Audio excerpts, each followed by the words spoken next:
तो आइए एक बार हम जोरदार तालियों के साथ थैंक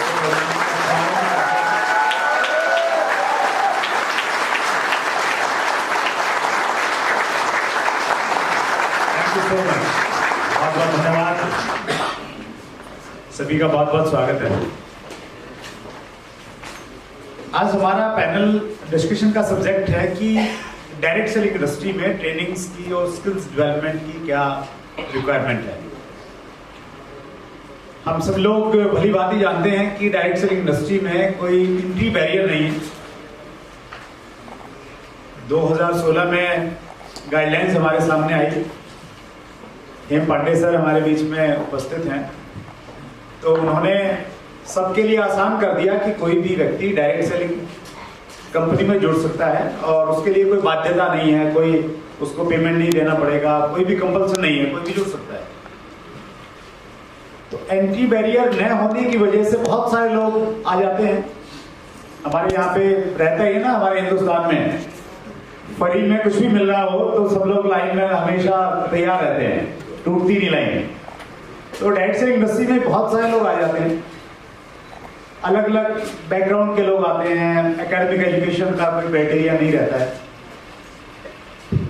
उसी वजह से हमारी इंडस्ट्री में जो सक्सेस का रेशियो है नेचुरली वो भी अच्छा नहीं रहता है, क्योंकि बहुत सारे लोग आएंगे तो छोड़ के भी जाएंगे, सीरियसनेस कम रहेगी।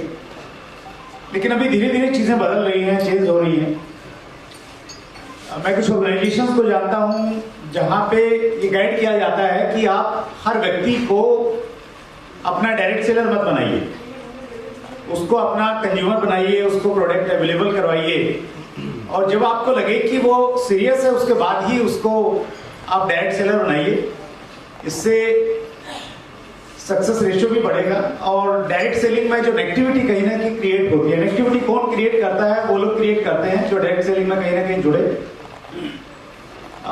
और जुड़ने के बाद वो छोड़ के चले गए, तो फिर वो कहते हैं कि नहीं मैंने सब देख लिया, ऐसा होता है वैसा होता है।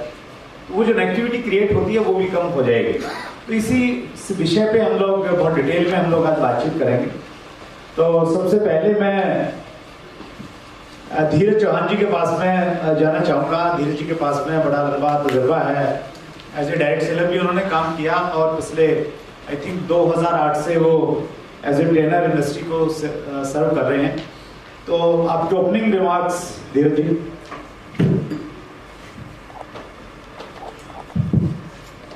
क्या प्लीज? हाँ, बैठ के भी आप बात कर सकते हैं, जैसा आपको कंफर्टेबल। मैं खड़े। हाँ जी, हम समझ सकते हैं। नमस्कार, गुड मॉर्निंग। Good morning. सबसे पहले तो thank you very much Rahul sir को, डीएसटी टीम को, पुनीत सर, अग्रमा मैम, पूरी टीम। रियली बहुत हिस्टोरिकल ये वर्कशॉप है, सेमिनार है, और ये बहुत एक अच्छा इनिशिएटिव है। इसलिए वहाँ से मैं शुरुआत करना चाहूँगा, क्योंकि इतने सारे रथी महारथियों को नेटवर्क मार्केटिंग को एक साथ एक मंच पर लाना ये बहुत बड़ी बात है। और really I am grateful to Rahul sir and team of the DST. और ये मेरे लिए और ज़्यादा स्वागत हम कर सकते हैं, और ज़्यादा तालियों से, बहुत कम तालियां हैं। और मैं अभी ऑडियंस में देख रहा हूँ तो ऐसे नाम मेरे सामने ग्रेटफुल और सौभाग्य की बात है, मैं यहाँ पैनल में बैठा हूँ, लेकिन ऐसे कई नाम हैं जिनको देखकर मैं खुद इंस्पायर और मोटिवेट होता रहा हूँ। और अभी मैं खड़ा हुआ तो मैंने देखा कि ट्रेनिंग इंडस्ट्री और नेटवर्क इंडस्ट्री की शुरुआत जब मैंने की तो मैं एक चेहरा और इधर से देखना चाहूँगा। नेटवर्क में जो मेरे सीनियर रहे और जिनसे मैंने ABCD सीखा उंगली पकड़ के, वो चेहरे मेरे सामने बैठे हैं, मनी पाटिल साहब और पंडे साहब। मैं उनको रियली ग्रेटफुल और थैंकफुल हूँ, उन्होंने मुझे खड़े होने लायक बनाया। Thank you sir. वहीं से मैंने नेटवर्क की बारीकियाँ सीखी और ऐसे ग्रेट लीडर के साथ मुझे सौभाग्य मिला। मैं हर मीटिंग में बोलता हूँ कि उनसे मैंने सीखा। तो ये स्किल्स की जरूरत क्यों है ये बताने की जरूरत नहीं है, और क्यों इंपॉर्टेंस है इसके लिए मैं बताता हूँ। मैं अलीगढ़ शहर से 40 किलोमीटर दूर एक छोटा सा गांव है जट्टारी, वहाँ पर यूपी बोर्ड में पला बड़ा मेरे पिताजी तीसरे से 5 बहन भाई, हम छोटे से घर में एक कमरे के घर में किराए के घर में रहते थे, 16 किराए के मकान हमने बदले। मैं बहुत शाई था, बहुत शर्मीला, बिल्कुल लड़की की तरह। मैं स्किल की इंपोर्टेंस की बात कर रहा हूँ, मैं आ रहा हूँ अपने एग्जाम्पल से समझाना चाहता हूँ। तो मैं कितनी जबरदस्त पर्सनैलिटी का धनी था। तो 2 बहन भाई थी, मैं चौथे नंबर का था। 1-to-1 बातचीत करने में मुझे शर्म आया करती थी। तो मेरे पिताजी बोला करते थे कि कुछ भेजते थे तो मैं बाजार से सामान खरीदने में नहीं जाता था, बात नहीं करता था। पढ़ने में होशियार, तो कहते थे भगवान जात, ब्रजभाषा मेरी मातृभाषा है, तो ब्रजभाषा में पिताजी कहते भगवान जात छोरा को कहा होगा कुछ समझ में ना आए, न बोले न बक करे, अब से बात ना करे, कुछ ना करे, कहा होगा भगवान जाकू भी छोरी बना देता तो बढ़िया होता। मतलब हिंदी में कि इसको भी लड़की बना देता तो बढ़िया होता। इतना शर्माता है, क्योंकि पहले वाली लड़कियां शर्माया करती थी। हाँ, आजकल वालों की बात नहीं कर रहा हूँ। तो ऐसी मेरी पर्सनैलिटी थी। आज वही शर्मीला लड़का आज 22 राज्यों की राजधानियों में प्रोग्राम कर चुका है, 1 घंटे से लेकर 5-5 दिन के रेजिडेंशियल वर्कशॉप में कर सकते हैं। केवल एक चीज बता के खत्म करूंगा, लेकिन ये यहाँ से यहाँ तक क्यों हुआ ये बताना, इसलिए ये केवल ट्रेनिंग से हुआ, स्किल्स सीखने से हुआ। मेरे 1 घंटे का ट्रेनिंग से लेकर 3 दिन के बहुत सारे वर्कशॉप मैंने खुद एज ऑडियंस अटेंड किए हैं। 10 दिन के वर्कशॉप मैंने कई सारे अटेंड किए हैं। इसमें सोशल लीडर्स को सुना, बिजनेस लीडर्स को सुना। 20-20 दिन के 3 वर्कशॉप मैंने अटेंड किए हैं। एक 30 डेज का रेसिडेंशियल वर्कशॉप अटेंड किया है। इतनी सारी ट्रेनिंग प्रोसेस और स्किल्स को सीख कर, समझ कर, सोशल लीडर्स को, स्पिरिचुअल लीडर्स को, बिजनेस लीडर्स को, नेटवर्क लीडर्स को सीख कर उतना सारा लोगों को सुना, ट्रेनिंग में गया, तब जाके वो शर्मीला सा लड़का आज इस लायक बना है। ये है ट्रेनिंग और स्किल्स की इंपॉर्टेंस। इसीलिए ट्रेनिंग की जरूरत है हमारी इंडस्ट्री में, ऐसा मुझे लगता है, और हम सब उसी दिशा में जा रहे हैं। लेकिन मैं एक बात बनाकर अपनी ओपनिंग रिमार्क्स को खत्म करूंगा कि हम जैसे जैसे बड़े हो रहे हैं, जैसे जैसे हम सफल होते हैं, कि हम सबकी रेस्पॉन्सिबिलिटी बढ़ती जाती है कि लोग हमें एज ए रोल मॉडल देखने लगते हैं। तो स्किल सेट के साथ साथ अपने माइंड सेट पर भी काम करें, हम सब मिलकर। इस पे हम ट्रेनर्स का रोल बहुत इंपॉर्टेंट हो जाता है। इवन आप as a honour, as a बड़े रोल में काम करते हैं, तो हमारे व्यक्तिगत जीवन, पारिवारिक जीवन, सामाजिक जीवन, हमारा स्वभाव, हमारा स्वास्थ्य, हमारे आध्यात्मिक जीवन भी लोगों को उदाहरण बने, तो हम अच्छे नेटवर्क लीडर भी खड़े करेंगे और अच्छे इंसान भी खड़े करेंगे। Thank you very much. बहुत बहुत धन्यवाद। बहुत डिटेल में धीरे से जो बताया किस प्रकार से इम्पोर्टेंस है, और उन्होंने अपना एग्जाम्पल भी हमें दिखाया। हमारे पास में समय थोड़ा लिमिटेड है, तो हम लोग एक सीधे टॉपिक्स पे आते हैं।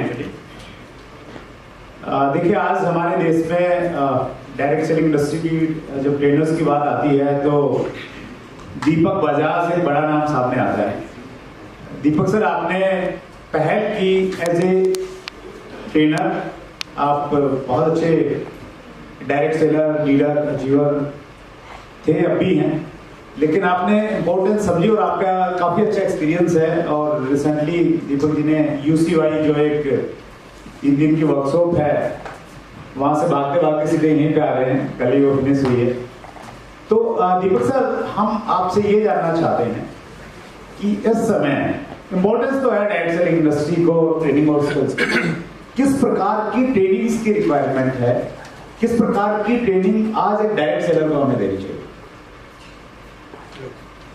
Yes. Alright, good morning everybody. आवाज थोड़ी कम आएगी क्योंकि 3 दिन चिल्लाए हैं हम लोग। लास्ट 3 डेज हमारे साथ 2000 डायरेक्ट सेलर थे तालकटोरा स्टेडियम में, करीब 100 से ज्यादा कंपनीज के और 9 देशों के। So we just finished last night. I came back home at 12 o'clock. But ये इवेंट और ये मंच इतना बड़ा है डायरेक्ट सेलिंग टुडे का, एक बार जोरदार अपलॉज चाहूंगा राहुल जब मैं ये सवाल पूछता हूँ ना कि ट्रेनिंग क्यों जरूरी है डायरेक्ट सेलिंग में, तो मुझे बड़ा अजीब लगता है कि कब हम इस काम को ढंग का काम मानना शुरू करेंगे। दुनिया का कौन सा ऐसा काम है जो बिना ट्रेनिंग के हो जाता है, जो ये वाला हो जाएगा? I mean training is important for everything. हमारे बच्चे को 2 साल की उम्र में उसको प्ले स्कूल में डालना शुरू कर देते हैं। For every profession there is training, so here also training is required. एक उदाहरण देता हूं मैं, ट्रेनिंग की इंपॉर्टेंस लोग कैसे कैसे समझते हैं। How many of you know IIT Bombay? Yes सुनो, IIT बॉम्बे की entrepreneurship cell, I have been now I am the brand representative of IIT Bombay Entrepreneurship Cell, right? So Hemant sir जो इंस्टीट्यूशन पूरी दुनिया को इंजीनियरिंग सिखाता है, वो आज ये समझ रहा है कि अगर एंटरप्रेन्योरशिप सिखानी है, हम लोग टेक्नोलॉजी के मास्टर्स हैं, ये IIT वाले लोग समझते हैं कि हम टेक्नोलॉजी के मास्टर्स हैं, लेकिन अगर एंटरप्रेन्योरशिप सिखानी है तो फिर एंटरप्रेन्योर्स को लेकर आना पड़ेगा। And we are choosing direct selling expert for representing their entrepreneurship department. So आप लोग भी समझिएगा, और मैं आपको 2 मिनट में एक चीज छोटी सी बोलता हूं कि पिछले 2 सालों में इस पूरी दुनिया में काम करने के तरीकों में हर इंडस्ट्री में बदलाव हुए हैं। और मैं डायरेक्ट सेलिंग इंडस्ट्री से 16 साल हो गए करीब एसोसिएटेड हुए। 11 साल मैंने एज ए नेटवर्क मार्केटर काम किया, 4 साल से I am into training and consulting.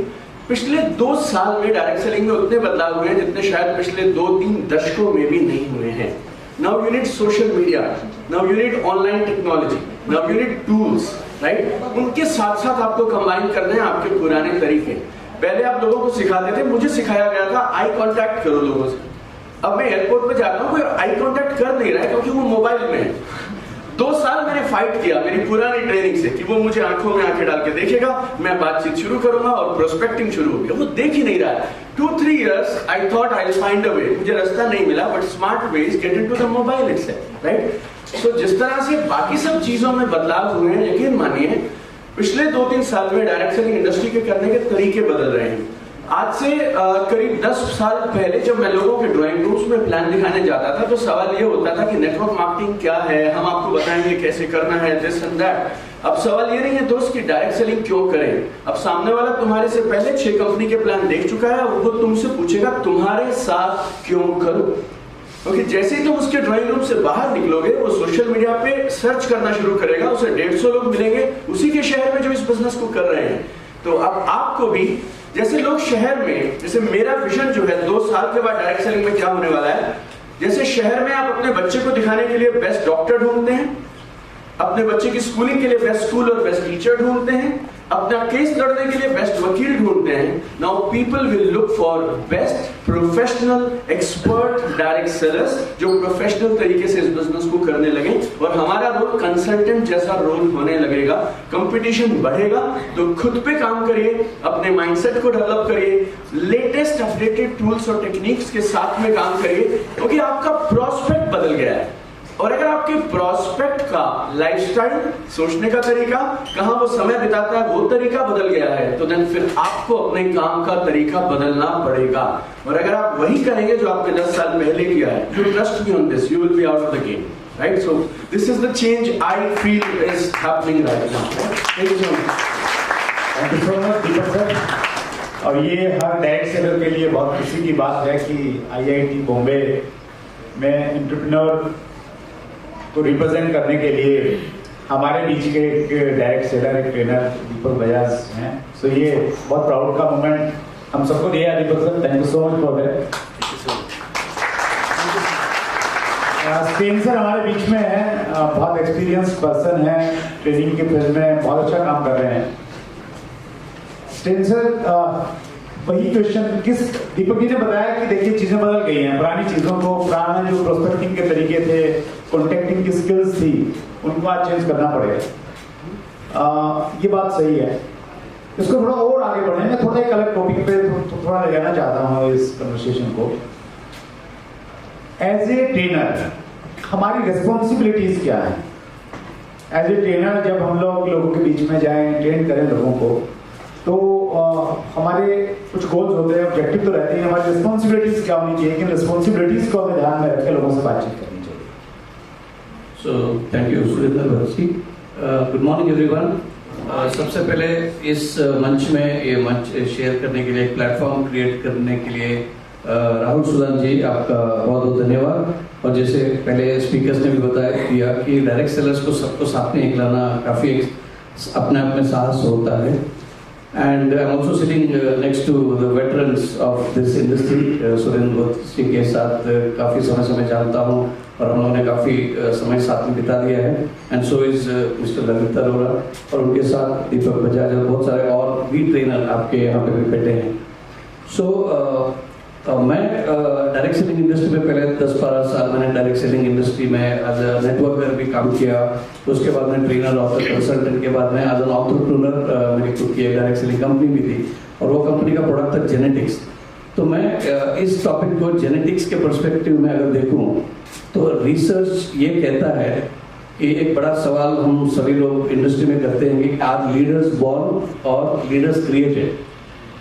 तो अगर लीडर्स बॉर्न लीडर्स हैं तो उनको कोई ट्रेनिंग की जरूरत नहीं है, लेकिन अगर वो क्रिएट कर रहे हैं तो उनको डेफिनेटली बहुत सारा ट्रेनिंग की जरूरत है. तो सेम वे क्या ट्रेनिंग या इंटेलिजेंस ये जेनेटिकली लोगों को मिलता है या वो एक्वायर करते हैं? तो बहुत इसमें बहुत सारे आंकड़े हैं, लेकिन ये आंकड़ा जो एक जनरल तौर पे बताता है कि almost 32% of your intelligence, knowledge, आपके स्किल्स जो हैं वो जेनेटिकली आते हैं, लेकिन फिर भी ऑलमोस्ट 68% आपको यहाँ पर एक्वायर करने पड़ते हैं. तो एक्वायर करने के लिए डायरेक्ट सेलिंग जैसा प्लेटफॉर्म है नहीं है. कई बार हम लोग ट्रेनिंग में कहते हैं कि अगर आप नियत से 6 महीना डायरेक्ट सेलिंग इंडस्ट्री का सिस्टम को फॉलो करके काम करेंगे, I think it's far beyond achieving MBA degree. क्योंकि यहाँ पर रियल लाइफ में आपको रियल सिचुएशन में, थियोरेटिकली नहीं, ये सिचुएशंस मिलते हैं. तो आई फील जो 1995-96 से जो इंडस्ट्री की जो जर्नी रही है इंडिया में, तो उसको अगर देखेंगे तो the government of India, thanks to people like mister Hem Pandey और उनका जो पूरा टीम है, तो इन लोगों ने जो लीगल एक एंडोर्समेंट या लीगैलिटी का जो सहारा हमको दिया है, दैट्स अ ब्लेसिंग इन, मतलब ये बड़ा ब्लेसिंग है इसके लिए, because the same industry in the US took almost 80-90 years to get legalized. तो यहाँ पर एक इंडस्ट्री की अगर हम लोग एज देखते हैं विद इन 20-25 years, अगर उसको लीगलाइजेशन मिला है, I think we are really fortunate. And the last 2 years में जो लॉकडाउन हो या कोविड-19 की वजह से जो डायरेक्ट सेलिंग इंडस्ट्री में भी जो बदलाव आया है, तो I think without trainers industry exist नहीं कर सकती है. They are the voice of the industry, they are the spokesperson. And हमारा शोरूम डायरेक्ट सेलिंग का खुलता है जब भी हम लोग माइक हाथ में लेते हैं, और माइक एक ऐसी पावरफुल चीज़ है, कभी कभी छीनना भी पड़ता है क्योंकि लोग बोलते जाते हैं, आउट ऑफ टॉपिक भी जाते हैं. तो यहाँ पर हमारी जिम्मेदारी बनती है कि कब तक बोले और क्या बोले. तो आई थिंक इंडस्ट्री का रेप्यूटेशन और इंडस्ट्री का कैरेक्टर बनाने में हर एक ट्रेनर का योगदान होना जरूरी है, बिकॉज हर कंपनी की अपनी एक फिलॉसफी होती है और वैल्यूज होते हैं. तो अगर वो वैल्यूज को हम लोग अपने ट्रेनिंग के जरिए डिपिक्ट नहीं करते हैं तो उसी का ही डुप्लीकेशन होता है. हम लोग जानते हैं कि डुप्लीकेशन 2 धार की तलवार है. तो अगर आप सही चीज बोले तो उसका भी डुप्लीकेशन होता है, और अगर आप सही नहीं है चीज जो अपने शॉर्ट टर्म गेन के लिए जो अगर बोलते हैं तो उसका भी डुप्लीकेशन होता है. तो ये जिम्मेदारी ट्रेनर के ऊपर है, और हम सभी लोग हर डायरेक्ट सेलिंग कंपनी में जो काम करते हैं वो हम स्पीकर कहें, ट्रेनर कहें, मेंटोर कहें या कोच कहें, वो काफ़ी बड़ा स्पेक्ट्रम है ट्रेनिंग का. बट सबके ऊपर मुझे लगता है कि जितना माइक को हाथ में लेके जो पावर हमको मिलता है, उससे ज़्यादा जिम्मेदारी है कि हम लोग जिम्मेदारी से अपने शब्दों को यूज़ करें और वैल्यूज़ के हिसाब से लोगों को हम लोग ट्रेन करें, ताकि इस इंडस्ट्री को कोई दूसरे इंडस्ट्री से लोग कम ना समझे. So I think trainers are very very critical to this industry. Thank you so much. कल चीज़ों का थोड़ा फास्ट होता है, सही चीज़ों का उतनी स्पीड से नहीं होता है. अक्सर आपने भी देखा होगा कि एक सबसे पहला ट्रेनर जैसे घर में है ना, सबसे पहली टीचर हमारी मदर होती हैं, तो उसी प्रकार से डायरेक्ट सेलिंग में सबसे पहला जो ट्रेनर होता है वो अपलाइन होता है, स्पॉन्सर अपलाइन स्पेशली. तो वो जैसा होगा उसका फर्क आता है, और वो अगर गुस्से में बात करता है तो डाउनलाइन वाले लोग और ज्यादा गुस्से में गाली देके बात करेंगे. उनके डाउनलाइन वाले लोग फिर गाली से नहीं आते हो, थप्पड़ उठा लेते हैं, क्या इससे बात करने वाली है। उससे नीचे वालों को लगता है कि डंडा उठाना पड़ेगा तभी ये लोग काम करने वाले हैं, तो उससे नीचे वाले बंदूक लेके आते हैं यार तेरे से ऐसे काम करवाऊंगा। ये बहुत इम्पोर्टेंट है कि हम लोग क्या कर रहे हैं। और राइटर हैं जॉन सी मैक्सवेल, उनकी किताब है अपने भीतर छुपे लीडर को कैसे लेना है। तो उन्होंने बहुत अच्छा उसमें लिखा है कि मैं चलता हूं बहुत सावधानी से क्योंकि मेरे पीछे एक छोटा बच्चा चल रहा है। मैं भटकने का जोखिम नहीं ले सकता क्योंकि मुझे डर है मैं भटकूंगा तो वो भी भटक जाएगा। तो हमारी उस प्रकार का वर्किंग स्टाइल होना चाहिए। हम क्या बोल रहे हैं, क्या बिहेव कर रहे हैं, वो बहुत इंपॉर्टेंट है। स्टेनसन ने बहुत अच्छे से उसको बताया। ललित जी हमारे बीच में हैं, बहुत पुराना एक्सपीरियंस है, 23 साल से वो डायरेक्ट सेलिंग इंडस्ट्री से जुड़े हुए हैं। ललित सर, इनिशियल ट्रेनिंग की क्या जरूरत है? देखिए बहुत सारे डायरेक्ट सेलर्स हमारे बीच में हैं। अभी राहुल सर ने सभी कैटेगरीज को शामिल किया है यहाँ पे। हम direct seller of the year से भी मिलेंगे, direct seller female of the year से भी मिलने वाले हैं। बहुत सारी डायरेक्ट सेलिंग कम्युनिटी बैठी है एज ए डायरेक्ट सेलर। तो उनको इनिशियल लेवल पे जब वो अपनी टीम को टीच करें तो किस प्रकार की ट्रेनिंग और किस प्रकार की बातों का इनिशियली ध्यान रखना चाहिए? सर आपने दोनों तरह के लोगों को देखा है। I think you are comfortable in Hindi? Absolutely, I understand Hindi. I speak Hindi. Yeah thank you so much. So आपने दोनों तरह के वर्क कल्चर को भी देखा है, डायरेक्ट सेलर्स में कैसे काम करते हैं और यू नो कॉर्पोरेट्स में भी कैसे वर्किंग होती है। अगर वहां से कोई एक अच्छी चीज चुरा के हमें डायरेक्ट सेलर्स को देनी हो, वो क्या हो सकती है? Thank you so much, sir, for such a wonderful question. First of all, I thank BST under the leadership of Mr. Rahul for setting up such a wonderful platform today for all the direct sellers of India to come together. Well, the moment Mr. Bajaj said about IIT Bombay, I am telling you, I don't know, see how is that we didn't cross the road still now? First time we are meeting here. Even I am, what to say, for ESL, IIT Bombay. I am also a person who is engaged in promoting entrepreneurship. At the same time, last month itself, I was in IIT Bombay to give a guest, as a guest faculty, to give a lecture to all the students. So, all credits, actually all credits to direct selling industry because 13 years of my experience has been in industry and 16 years of my association with the industry. And very good question you asked about the corporate world. That's where, because I've been engaging with lots of corporate organizations, especially being in Bangalore, be it with startups, be it with IT sector, even with automobile sector, or even with MSMEs, right? Now when I engage, I try to understand their perception about direct selling industry, and I'm very sorry to say, my dear friends, sort of brand perception is little dented, which Lalit was definitely mentioning. Our brand perception is dented.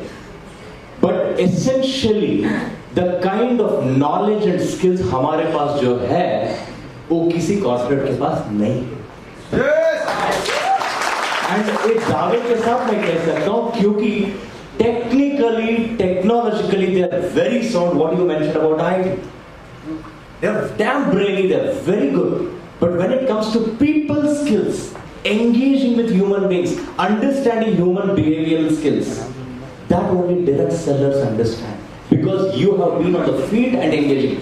इतने होने के बावजूद भी आज लोग इस industry के बारे में एक नेगेटिव ब्रांड परसेप्शन रखते हैं। तो then I think as a custodians of this organization or of this industry, it is essential we all should come forward to live this. I'll tell you, recently, just last week I was in Goa doing a program for Carrier Refrigeration Organization, and uske pehle Nokia ke Manatha Tech Park ke Bangalore mein. Now because we brought this corporate world, I will tell you, I was engaged with the top management, the CXOs, to set the vision. Now, if you ask me why skills are important in the industry, especially in direct selling, you see the kind of people they're recruiting in corporate sector are the most polished people. In spite of polished in education and skills, they are trained. And it's an organized sector. And direct selling is a completely unorganized sector, which in the initial starting only Mr. Surendra was set the context that it is open for everybody. People come from varied upbringing, numerous, what to say, the background. Everybody can come here. It is completely a mess, I would say. But if you see from a different perspective, this is the only platform even a common man can dream of becoming it big. without education. I'm telling you, without the typical education, but with the training and the skills, if imparted well, then I'm very sure, my dear friends, आने वाले समय में मतलब direct seller को जो वो respect और इनाम, ठीक है, हमारे रेस्पेक्ट हमारे इंडस्ट्री में होता है एंड हमारे कंपनी में काफी सारे ऑटोग्राफ्स, वो ठीक है. The day direct sellers should really celebrate is when public take our autograph. That is when we are doing it. Right? So I personally feel, sir, last I just end my talk. It is very, very important for any direct seller to be subjected to a kind of training. Because see, in simple words, if I put you can't have a flawed brand ambassador in your organization. He will screw up the entire organization. He will spoil the company's reputation if we have a wrong brand ambassador. So how can we afford our distributor who is not highly skilled? And that's where training is very essential. And thoda sa process driven you're talking about technology driven, absolutely. ये सब थोड़ा सा मिलके emotionally driven organization हमें बनाना है, not a materialistic driven organization. क्योंकि आज के डेट पे सबके पास कार भी है, घर गलियां में भी बड़े बड़े कार आ चुके हैं, सिर्फ डायरेक्ट सेलर के पास नहीं है. Only a little bit if we change the perception, because I just wrote this one word today. The thing why brand perception is wrong in the industry and outside other sectors is simply because of too much of motivation, the arrogance has crept in. अगर humility लाना है हमारे अंदर, तीन चीज की जरूरत है, वो है attitude, knowledge and skills. And if these three aspects are taken care for every distributor, nobody can stop direct sellers to set a benchmark in the entire world. This is my story. Thank you so much. Direct selling entities को कि वो किस तरीके से काम करें कि direct selling की जो इमेज है वो भी अच्छी हो, बाहर में भी अच्छा जाए और हमारा सक्सेस रेशो भी बढ़े. दीपक सर, या please.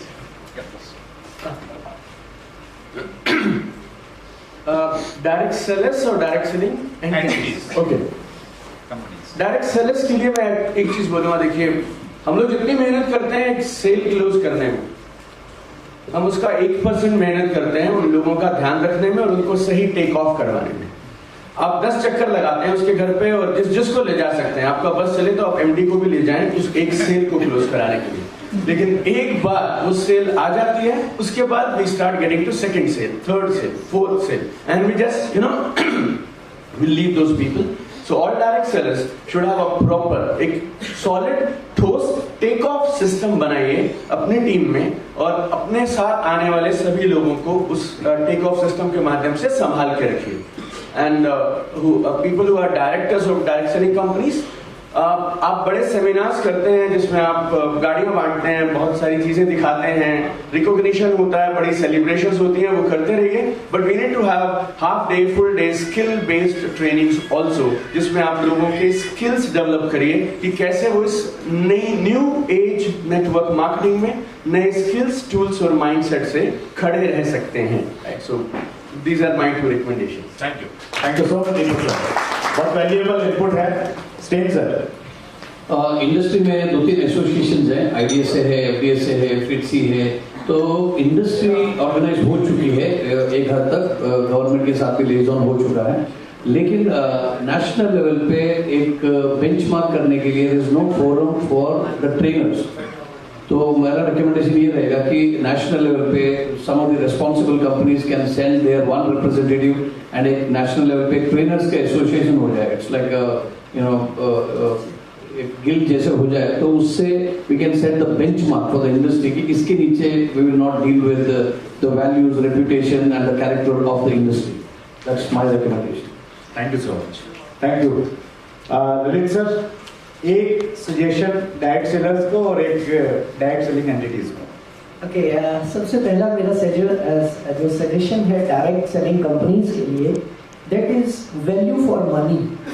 Whatever products you are launching, सिर्फ आप एक चीज का ध्यान रखिए, are we providing value for money, are we giving value for money to the end customer और not. Value for money is most important than our PVBV system. So मुझे ऐसा लगता है कि इस समय पीवीबीवी सिस्टम पर ज्यादा ध्यान दिया जा रहा है, वैल्यू फॉर मनी पे कम दिया जा रहा है.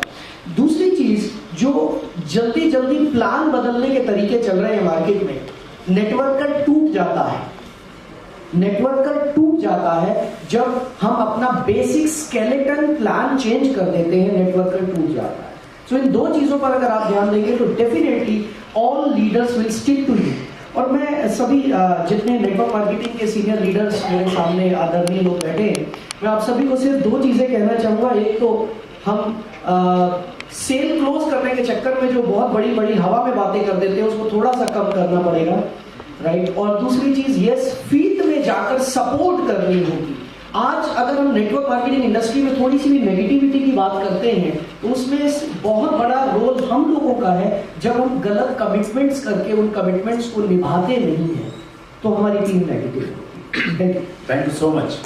यस धीरज सर, एक संदेश। हाँ सर, मुझे जो लगता है कि प्राइमरी लेवल पर जब एंट्री करते हैं तो स्किल्स की रिक्वायरमेंट होती है। जब टीम्स बढ़ने लगती हैं तो अलग तरह की स्किल्स की रिक्वायरमेंट बढ़ने लगती है, लीडरशिप स्किल्स हो गए। और जब खूब टीम बड़ी हो जाती है तो एक चैलेंज आता है, सबको आता है, हमको भी आता है, इवन जो एमडीज हैं उनको भी आता है। जब बड़ी सेमिनार होती है और जब गाना बजता है अजीब मुसान सहनसा, जब हम एंट्री करते हैं तो ऐसा लगता है हमें हो गई सहनसा, अहंकार बढ़ने लगता है। अहंकार बढ़ने लगता है, विचित्र से माइंडसेट में हम जाने लगते हैं, दिल का लगाव कम होने लगता है, पैसा बढ़ने लगता है। अब मैं एक प्रैक्टिकल उदाहरण देता हूँ कि क्या जरूरत है। टॉप लेवल पर जिनकी टीम्स बड़ी हैं, अलग तरह की ट्रेनिंग्स की जरूरत है। मैंने ट्रेनिंग दिया, एक मेरे सीनियर के प्रोग्राम में आए थे तो उन्होंने एक ट्रेनिंग ऑर्गेनाइज करी। उन्होंने अपने सीनियर को बुलाया जिन्होंने कभी मेरा प्रोग्राम नहीं किया था। अब वन डे प्रोग्राम हुआ, उसके बाद वो मुझसे लंच में बैठ के बात कर रहे, तो इनफॉर्मल टॉक्स में बोले कि बहुत अच्छी कंपनी है, ऐसा नहीं, प्रोडक्ट बहुत अच्छा है, जबरदस्त प्रोडक्ट। वो बोलते हैं कि देखिए क्या है, बढ़ना है ना, नेटवर्क में बढ़ना है तो डाउनलाइन का खून चूस के आज तक सब बड़े हुए हैं सर, लिटरली। और वो छोटा लीडर नहीं था, वो पिछले 15-16 साल से नेटवर्क में है। एक दूसरा सुनिए, उसने 16 महीने में 1,30,00,000 रुपए अर्न किए उसी कंपनी से। और आज भी वो इस सोच में है कि बढ़ना है तो खून चूस के बढ़ा जाएगा। Look the attitude. तो जब आप इतना पैसा कमा लिए हैं उसी इंडस्ट्री से और उसी कंपनी से, फिर भी आप ये सोचते हैं, तो उसको अलग लेवल की ट्रेनिंग की जरूरत है, अलग लेवल की माइंडसेट की जरूरत है। ये हमें ध्यान देने की जरूरत है। सारे जो एमबीज हैं उनको टॉप लेवल के लिए अलग तरह का माइंडसेट, स्पिरिचुअल ट्रेनिंग देने की बहुत जरूरत है। अहंकार नहीं बढ़ना देना आपका ना बड़े लीडर्स का, ये बहुत जरूरी है। 2012 से मुझे डायरेक्ट सेलिंग एसोसिएशंस के साथ क्लोजली काम करने का मौका मिला। और जब भी हम लोग अथॉरिटीज के पास में जाते हैं तो वहां हमें इस रूप में देखा जाता है कि ये सपने बेचने वाले लोग हैं, ये सपने बेचने वालों की इंडस्ट्री है, उस निगाह से हमें देखा जाता है। मीडिया में भी जब मीडिया वाले, मैं डायरेक्ट सेलिंग टुडे की बात नहीं कर रहा हूँ, मैं बाहर की मीडिया की बात कर रहा हूँ, तो वहाँ नेगेटिव न्यूज ही चलती हैं, तो वो भी जब भी कोई इस प्रकार की चीजें आती हैं तो उसी प्रकार की टैगलाइन हमारे साथ में जुड़ती है। तो अब हमें इन चीजों से थोड़ा बचना चाहिए कि मैं कौन सी घड़ी पहन रहा हूँ, किस ब्रांड की शर्ट डाल रखी है, कौन सी गाड़ी मैंने खरीदी है। वो जमाना चला गया, उससे जितना हम लोग बचेंगे उतना वो चीज बहुत नेगेटिव इम्पैक्ट डाल रही है एक्चुअली हमारे ऊपर। आप अपनी कंपनी में कीजिए, उसको बहुत ज्यादा हाईलाइट मत कीजिए। एज ए डायरेक्ट सेलर मैं ये कहना चाहता हूँ डायरेक्ट सेलर्स को, और मैनेजमेंट को मैं एक चीज कहना चाहता हूँ, बिकॉज मैं पिछले 22 सालों से डायरेक्ट सेलिंग इंडस्ट्री में काम कर रहा हूँ। ये जो सेट वर्कर एक कम्युनिटी क्रिएट हो रही ना, उससे हमें बचना चाहिए और अपनी ऑर्गेनाइजेशन को बचाना चाहिए।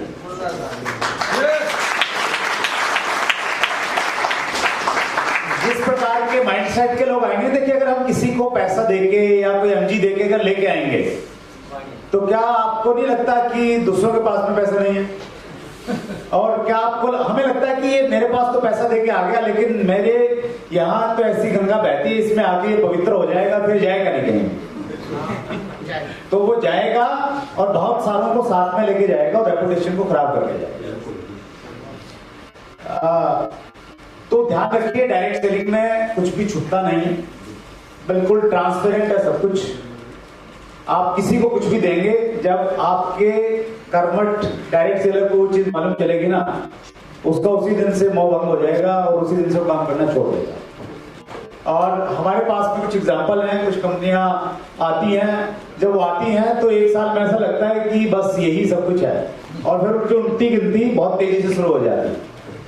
तो उनसे हम अनुभव लें, उनकी गलतियों से सीखें, तो उस चीज का हम ध्यान रखेंगे तो एक अच्छा माहौल हम लोग क्रिएट कर सकते हैं। So thank you so much Rahul ji, हमें अपॉर्चुनिटी देने के लिए, अपनी बातचीत रखने के लिए डायरेक्ट सेलिंग एंटिटीज और डायरेक्ट सेलर्स को लेके। और ये जो हमारा डिस्कशन है, इसमें जो भी अच्छा लगे तो मैगजीन में आप जरूर इसके कुछ पॉइंट्स डालेंगे, मैं उम्मीद करता हूँ राहुल से, आपकी एडिटिंग टीम से। सो थैंक यू पैनलिस्ट, बहुत बढ़िया। स्टेन सर कुछ कहना चाहते हैं? स्टेन सर का जो सजेशन है पर्सनली मुझे बहुत अच्छा लगा, जिस प्रकार से डायरेक्ट सेलिंग एंटिटीज की एक एसोसिएशन बनी हुई है, और उससे कहीं ना कहीं मैं तो चैट विद चंद्रवंश पे किसी को बुलाता हूँ तो मैं देखता हूँ भाई किसी एसोसिएशन के मेंबर है तो थोड़ा ठीक कंपनी होगी, तो क्राइटेरिया से थोड़ा हो जाता है। तो उसी प्रकार से अगर डायरेक्ट सेलिंग ट्रेनर्स की भी कोई इस प्रकार की ऑर्गेनाइजेशन बने तो वो इजी हो जाएगा कंपनीज के लिए कि उसको बुलाना चाहिए, उसको नहीं बुलाना चाहिए। ये सब प्लीज। मैं ये बात ऐड करना चाहता हूँ कि जब इन्वेस्टमेंट की बात होती है जो स्टॉक एक्सचेंज में वगैरह, तो वहाँ पर एक कैंपेन चलता है जो म्यूचुअल फंड को ज्यादा प्रमोट करते हैं, और उसमें एक टैगलाइन है कि म्यूचुअल फंड सही है, म्यूचुअल फंड सही है, मतलब इट्स अ राइट इंस्ट्रूमेंट, क्योंकि उसमें एक्स्ट्राऑर्डिनरी आपको रिटर्न्स नहीं मिलते बट स्टेडी मिलते हैं कि SIP के थ्रू वगैरह कर सकते हैं। तो मुझे ऐसा लगता है कि यहाँ पर जितनी भी कंपनी के डायरेक्टर्स हैं, ओनर्स हैं, प्रमोटर्स हैं, और जितने भी जो रिस्पॉन्सिबल फ्रंटलाइन लीडर्स हैं, ये सभी लोग शपथ लें अपने आप से और इंडस्ट्री की एथिकल स्टैंडर्ड को बढ़ाएं। तो ये जो मैल प्रैक्टिसेस हो रहे हैं, ये जो सेट होल्डर की जो कम्युनिटी है, वो डेफिनेटली वो डिमिनिश होगी, उनको ज्यादा बढ़ावा नहीं मिलेगा। तो एक दिन हम लोग ये टैगलाइन यूज कर सकते हैं कि डायरेक्ट सेलिंग सही नहीं है, डायरेक्ट सेलिंग सच है। तो ये स्टैंडर्ड हमको डेफिनेटली सेट करना है। Thank you so much sir. तो सभी पैनलिस्ट का बहुत बहुत धन्यवाद, थैंक यू सो मच। हर साल तो मिलना ही है। थैंक यू सो मच एक अपॉर्चुनिटी देने के लिए Rahul sir, thank you so much.